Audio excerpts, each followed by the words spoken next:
Do you know how to size trades for prop firms?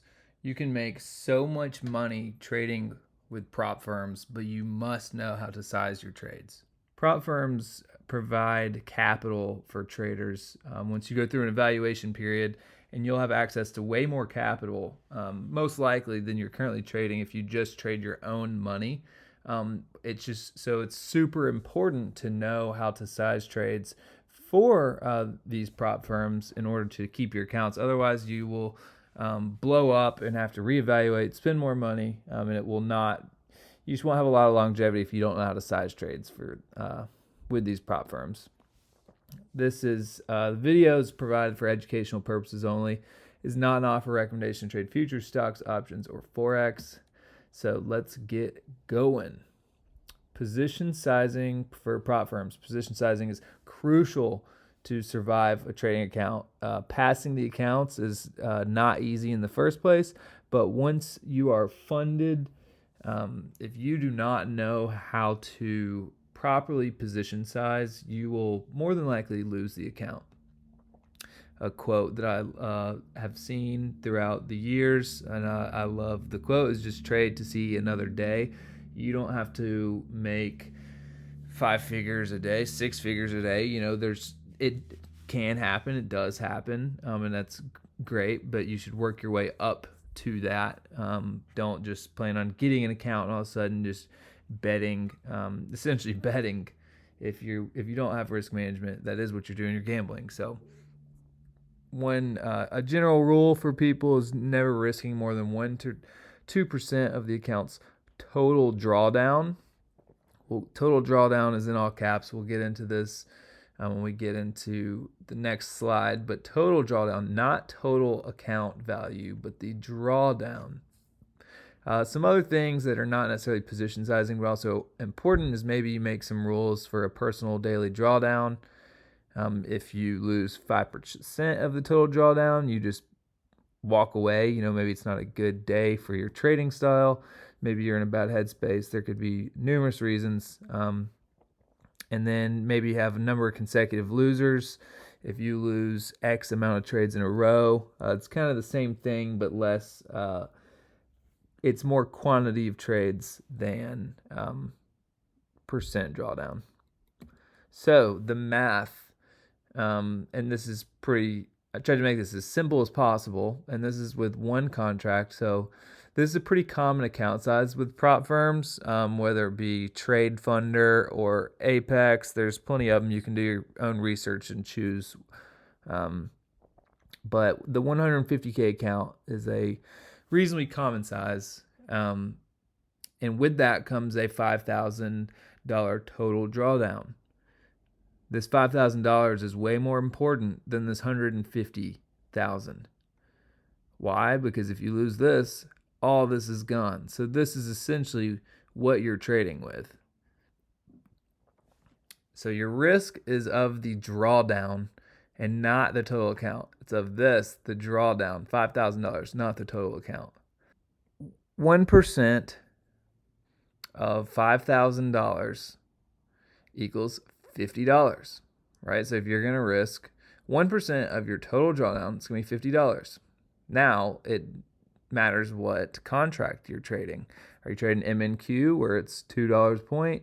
These are micros, because the full contracts with this size account, it makes 0 sense. Unless you build up the account tremendous amount, it makes no sense to be trading full contracts on an account this size. You'd have to have, if it's a $50 drawdown and it's an ES, it's $50 per point. So you're having a 1 point stop. There's very few people I know who can consistently do that. In fact, I don't know anyone who can consistently do that.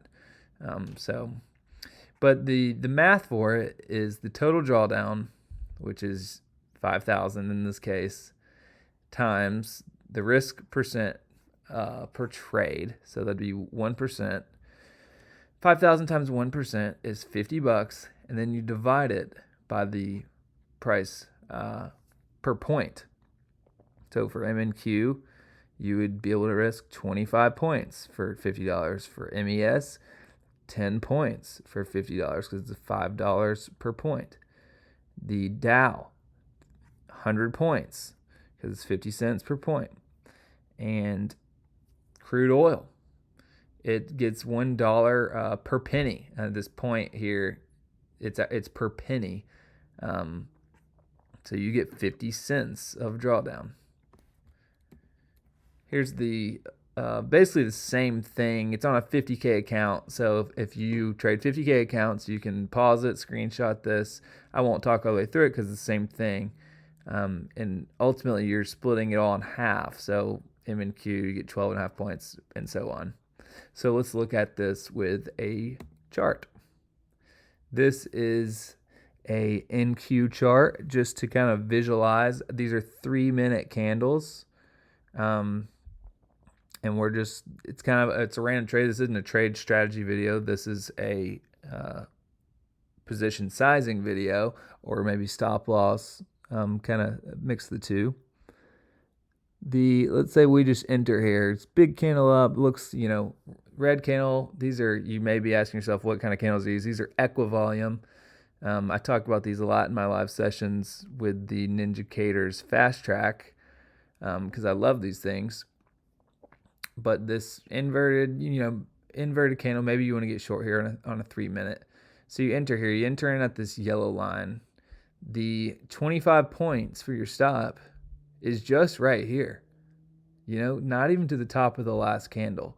So you really don't have a ton of risk. If you're adding 2 contracts, it'd be even half of that, 12.5 points. So it's really smaller than you think if you're going to trade properly and have good risk management and trade size. This is 1 contract, and that's all you get. It's not a lot, but it's the reality of how to trade with these prop firms. Again, until you build up the account, then you can start expanding a little bit. But starting off, this is the best way to be trading with risk management. Here is the ES. So we'll be trading a micro ES because 10 points, right? So here's our entry. We'll say this hammer candle, we want to get in. We just get in at the close. And so you get 10 points. Now that's more, relative to the volatility of this product, the S&P or the E-mini. 10 points is a lot more than 25 for the NASDAQ. So with this, you could even add 2 contracts and then move the stop up even more and have a 5-point drawdown, which it would get hit here. But it's just another thing to think through. So that's the important stuff as far as position sizing is really this. Your risk per trade is your total drawdown. That's the number 1 point of this entire video. Base your trades off of your drawdown, not the size of your account. So go get funded. Use Trade Funders, great one. Apex, common one. Again, there's plenty of them out there, but it's a great way to get more capital. But most importantly, you have to know how to position size and manage your risk. So be safe out there and have fun trading.